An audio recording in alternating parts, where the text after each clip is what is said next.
Olá pessoal, sejam bem-vindos ao canal Panorama da Verdade. Nosso vídeo de hoje é para atender o pedido de algumas pessoas carentes de habilidades quanto à prática da exegese bíblica. Existe um grande número de pessoas desejosas de aprender a fazer uma boa exegese, e entre essas pessoas, percebo que um número significante está cheia de recursos teóricos. Por isso, vou partir do pressuposto de que você já sabe o que é uma exegese e já conhece os princípios fundamentais para a exegese e já está familiarizado com as qualificações de um bom exegeta. Se isso for verdadeiro, você já conhece os caminhos para fazer a exegese. Já sabe também que existem alguns obstáculos nesse caminho.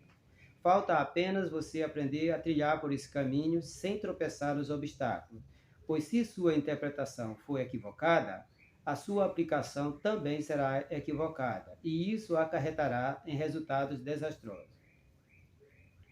Embora eu entenda que você já tenha conhecimento sobre esse assunto, é bom dizer que, como um bom exegeta, você precisa ser familiarizado com o texto na língua original e precisa estar familiarizado também com a teologia bíblica e com a teologia sistemática, pois isso vai lhe ajudar a entender o texto de uma dimensão maior e melhor. Caso você não tenha familiaridade com a língua original, não se preocupe, existem várias traduções bíblicas que vão lhe ajudar bastante. Por maior que seja o seu conhecimento, vai chegar um momento em que você não vai conseguir trilhar o caminho da sua exegese sozinho. Quando você não for mais capaz de andar com a sua própria perna, você se agarra em algo capaz de lhe dar suporte. Para isso, você tem que ter em mãos várias traduções bíblicas, dicionários bíblicos, comentários bíblicos, livros sobre teologia bíblica e teologia sistemática, além de livros que lhe ajudem com as questões históricas e culturais da época. Dito isso, vamos para a nossa exegese. O primeiro passo é a escolha do texto bíblico. E para a nossa aula de hoje, escolhi o texto de Filipenses, capítulo 1, versos 12, 13 e 14. Vamos para o texto. E a primeira coisa que vamos fazer é analisar esse texto na língua original. O texto diz assim: Gnosque de humas balomai, adelfo otit catemin, malones procopen, tou evangelium alelute. Uste todemos mou foneros en Christo, gnosta enolo ton praetorium caetois loipos passim, caetois plaionas ton adelphone curio, propotoitas tois demos mou, pericetores tomon na phobos ton logon lalei. Olhado para o texto, nós vamos agora fazer a delimitação desse texto.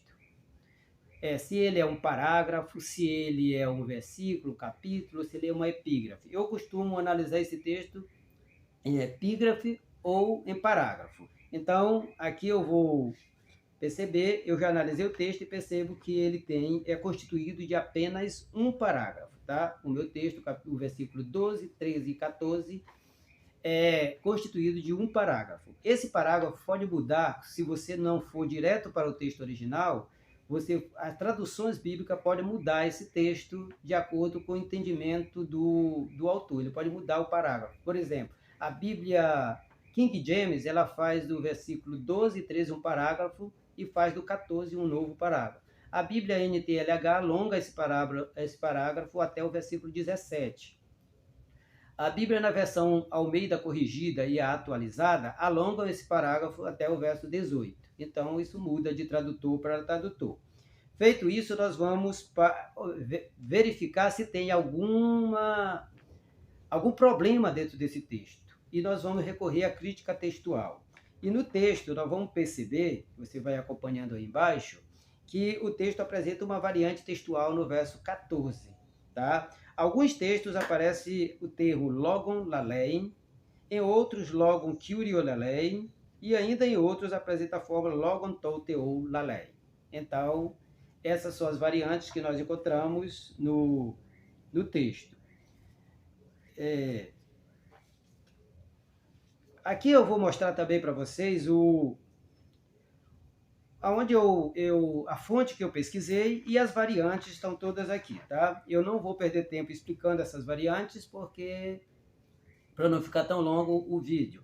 Mas você que é estudante de teologia ou tem um conhecimento melhor, você vai entender com facilidade isso aqui. Não vou me prender muito nesse tema. Uma coisa é importante dizer para o texto. Agora que você já observou o texto, o significado do texto bíblico, ele não pode ser modificado. Ele deve ter para nós o mesmo significado que teve para seus leitores originais. Isso tem que ficar muito claro para você.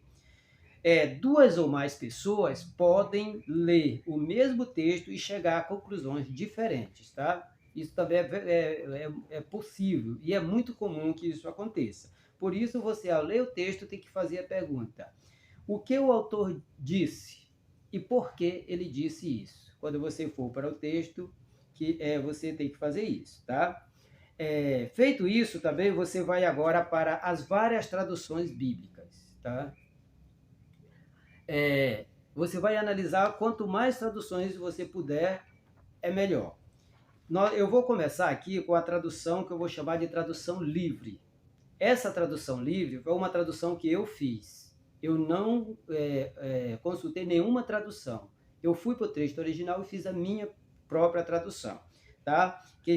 Cheguei à conclusão que ela diz: e quero que saibais, irmãos, que o que acerca de mim aconteceu contribuiu mais para o progresso do Evangelho, de modo que as minhas algemas em Cristo foram manifestas para todo o pretório e para todos os demais. E muitos irmãos no Senhor, persuadidos por minhas algemas, ousam falar mais a palavra sem temor.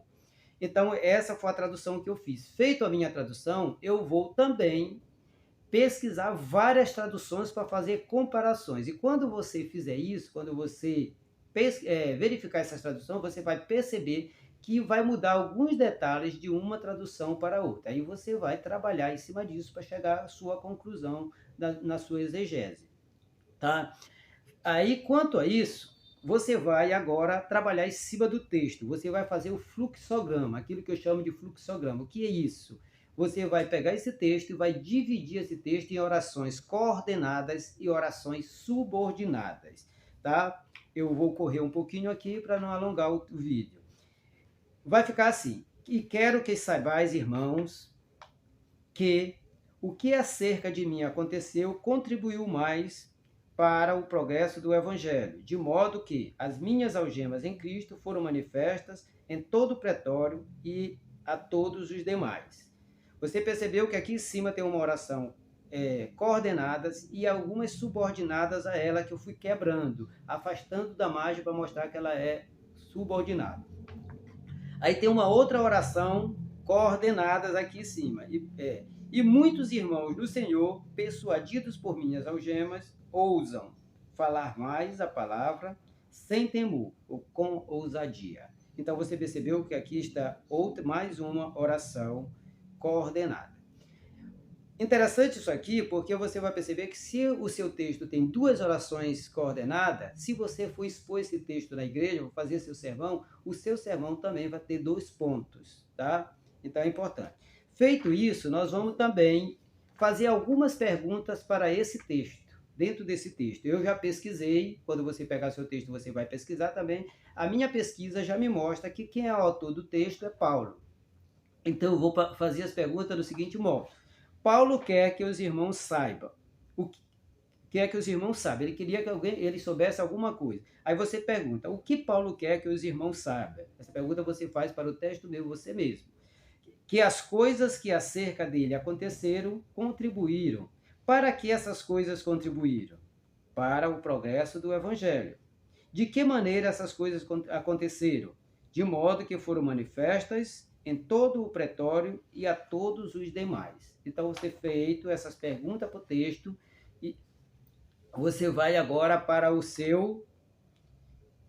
a outra oração subordinada. Você vai também perguntar: Paulo quer que os irmãos saibam também. O que Paulo também quer que os irmãos saibam? Que muitos irmãos no Senhor, persuadidos por suas algemas, ousam. O que os irmãos ousam? Falar mais a palavra. De que maneira? sem temor ou com ousadia. Então, feito isso, você já tem elementos para fazer seu esboço. Então, eu vou fazer o esqueleto do meu esboço aqui. Então, você vai dar título para os seus pontos do seu esboço. Lembrando que se seu texto tem 2 orações coordenadas, o seu esboço geralmente também vai ter 2 pontos. Então, o primeiro ponto, eu dei o título de Os Benefícios da Prisão de Paulo. Então, quais são os benefícios da prisão de Paulo? Contribui para o avanço do evangelho, sendo manifesto para toda a guarda pretoriana, todo o pretório e a todos os demais. Esse é o meu primeiro ponto do meu sermão, com algumas contribuições desse ponto. O segundo ponto é: a prisão de Paulo anima e contagia os demais irmãos. Os irmãos são contagiados a pregar a palavra de Deus com mais confiança, sem temor. Esse é o esqueleto do meu esboço. É isso que eu vou levar para o púlpito se eu for expor esse texto para a igreja ou para quem quer que seja. Eu não costumo levar mensagem copiada para ficar lendo na frente da igreja. Não tenho esse estilo, não tenho essa habilidade. Então eu levo esses pontos e a partir dos estudos que eu fiz, das pesquisas que eu fiz, eu vou reunir elementos para poder somar na minha exposição. Tá? Então, feito isso também, o que é que você vai fazer agora? Você vai analisar as palavras teológicas, vai fazer uma análise lexical do texto, isto é, analisar palavra por palavra, o que essa palavra significa, com que sentido ela está dentro do seu texto, e se você não puder e não tiver disposição para analisar todas as palavras, você tem que analisar pelo menos as palavras teológicas, que nós chamamos de palavra teológica. Eu vou analisar uma palavra só, não vou me estender, porque eu não tenho tempo para isso aqui, mas eu vou analisar uma. Mas na hora da sua exegese, você tem que analisar o máximo de palavras possível. Eu vou escolher a palavra gnoskein, tá? Está aqui a palavra gnoskein. Essa palavra vem da raiz gnosko, tá? O verbo gnosko. Tá? Esse verbo, a classe gramatical dele é o verbo presente, ativo, infinitivo, segunda pessoa do plural. Ele está no plural da segunda pessoa. O significado tem o sentido de vir a conhecer, aprender, saber, perceber. Tá? Ele tem esse sentido. No texto que eu estou analisando, a palavra está na forma infinitiva presente, isto é, refere-se a uma ação continuada ou repetida. É aplicada nesse texto com o sentido de entender, compreender, ou saber mesmo. Aqui estão vários textos onde essa palavra é aplicada em outra forma, de outro meio, mas com as suas referências. Eu queria chamar a atenção de você para uma forma que essa palavra, dois textos que essa palavra é aplicada como eufemismo. Conhecer sexualmente, ou dormir com pessoa do sexo oposto. E encontramos em Mateus 1:21, Lucas 1:34, onde relata o fato de que José não conheceu Maria. Na realidade, ele está querendo dizer que José não manteve relações sexuais com Maria. Então, aqui estão vários textos, ele está nesse texto como eufemismo. Depois disso, você vai fazer a análise literária do texto. Aqui você vai identificar qual a classe literária da passagem bíblica que você está analisando. Se é uma parábola, se é uma narrativa, enfim. Em que classe esse texto se encaixa? Para você poder ter condição de trabalhar esse texto, você tem que saber qual é a classe gramatical dele. Tá? Aí depois, feito isso, você vai para o contexto histórico-cultural. Aqui você vai procurar absorver, através de pesquisa, o máximo possível de informações tanto do autor quanto do receptor desse texto. Em quem era o autor, quem eram os receptores, sua história, seus costumes, sua religião e etc. Por exemplo, Paulo vivia em 3 mundos, o judaico, o grego e o romano, além do mundo cristão que agora ele abraçava. No texto que estamos analisando, por exemplo, ele estava escrevendo para pessoas envolvidas com a cultura judaica e grega, mas viviam em um mundo dominado politicamente pelos romanos. Então, todos esses elementos você tem que reunir para somar na sua exegese. Depois você vai para a análise teológica do texto. O que é isso? Aqui você vai fazer uma análise teológica desse texto dentro das ideias do próprio autor.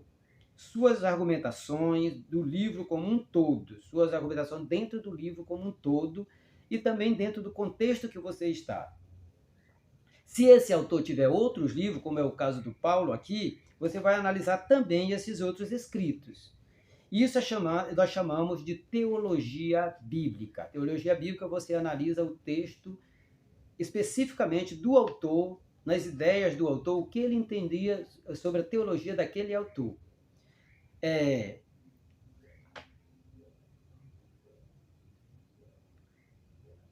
O próximo, feito isso, você vai para a teologia sistemática, tá? Aí você vai confrontar e, ao mesmo tempo, harmonizar esse texto com toda a Bíblia. É aqui que você vai dar o sentido doutrinário para esse texto. E mais que isso, você tem que fazer uma harmonização com toda a Bíblia sem deixar dúvidas ou motivo para especulações. Então, a teologia sistemática, você vai analisar o texto dentro da ideia do próprio autor, dentro do livro, dentro da situação vivida naquele momento, e depois você vai confrontar esse texto com o restante da Bíblia. Você vai analisar alguns textos que possam vir de contra a ideia daquele texto, e você vai ter que harmonizar. Então, a teologia sistemática esse ponto.